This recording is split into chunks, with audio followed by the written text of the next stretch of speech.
your unborn child. The 73-year-old even visited the Church Militant studio in March, when senior executive producer Michael Voris answered his questions about Catholicism.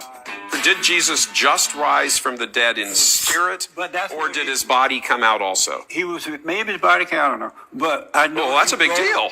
He rose in the spirit. That's what. No, he rose in the body. Why I want to make that. But he rose in the body. You can't say he didn't walk out of the tomb on Sunday. And for what we knew at the time, Jessie was an ardent opponent of homosexuality in and outside the church, and presented himself as such. The spirit of homosexuality is of their father, the devil. It's not them, the person.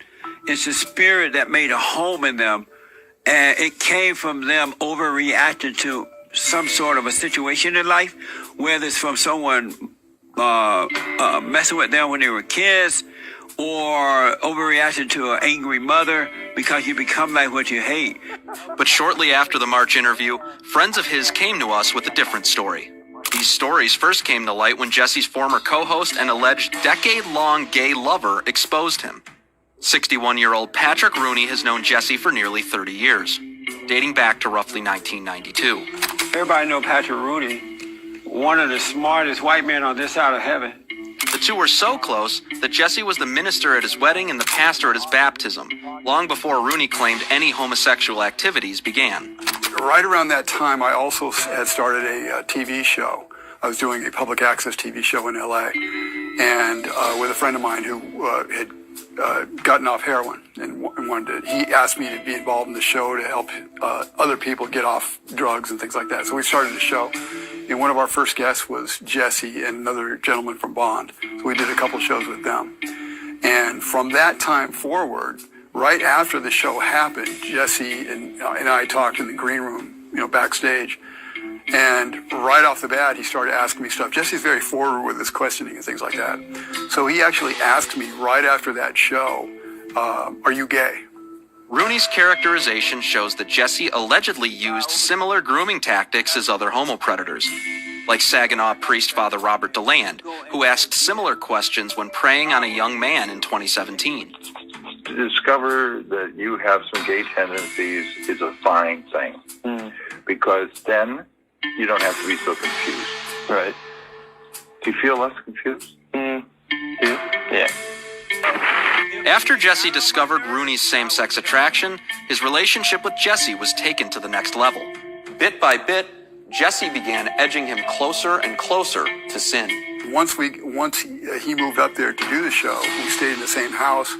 Jessie would kind of do some things, kind of horseplay and stuff like that with me. And at times he would do stuff where he would like grab me and then we'd kind of wrestle around a little bit. And I'd feel his, private parts against me.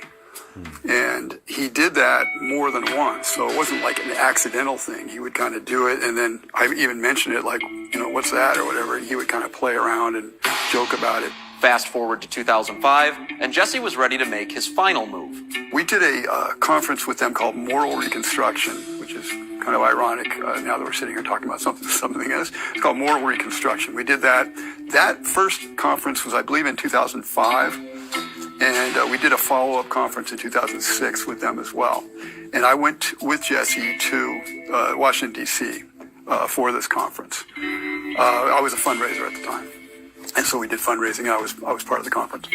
While we were at the conference, we stayed in Virginia, near DC. So we were sitting on the bed together, and all of a sudden he turned to me and just looked at me, and he said, "What do you want to do? What do you want to do?" And he said it in a tone that was really insistent. And I'd never seen this tone from him before. It was like kind of scary. It kind of scared me. Like what? What do you want to do?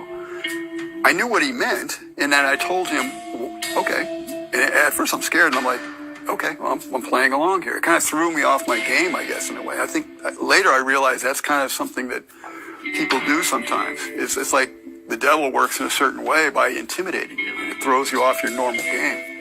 And so he said, what do you want to do? And he was like, okay, I'm scared.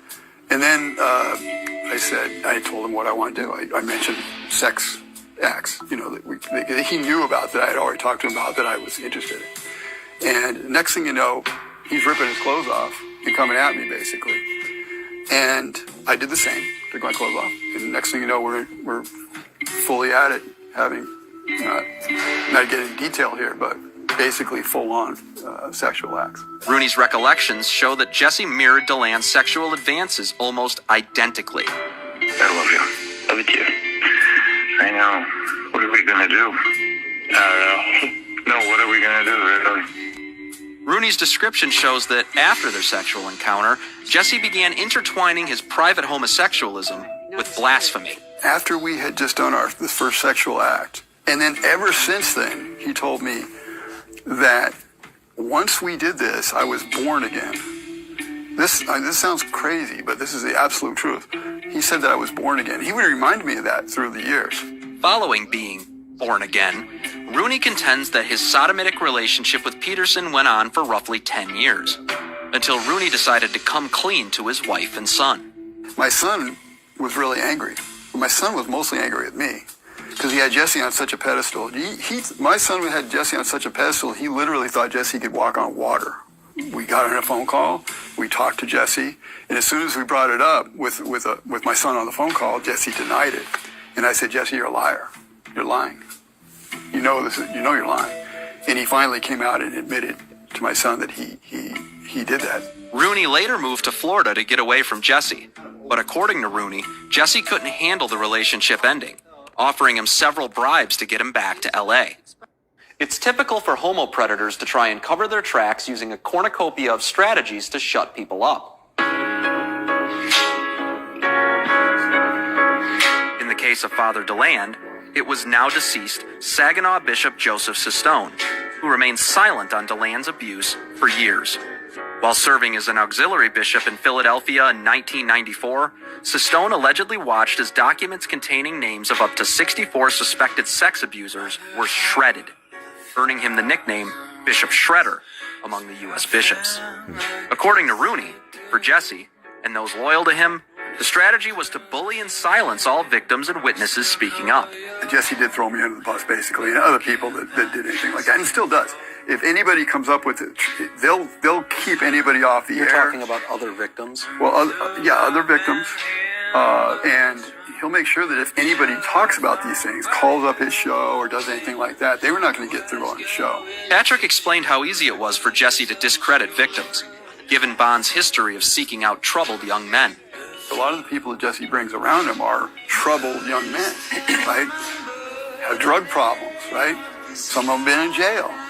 So it's pretty easy to discredit a guy who's been on drugs, maybe in jail or something like that. It's pretty rotten thing to do.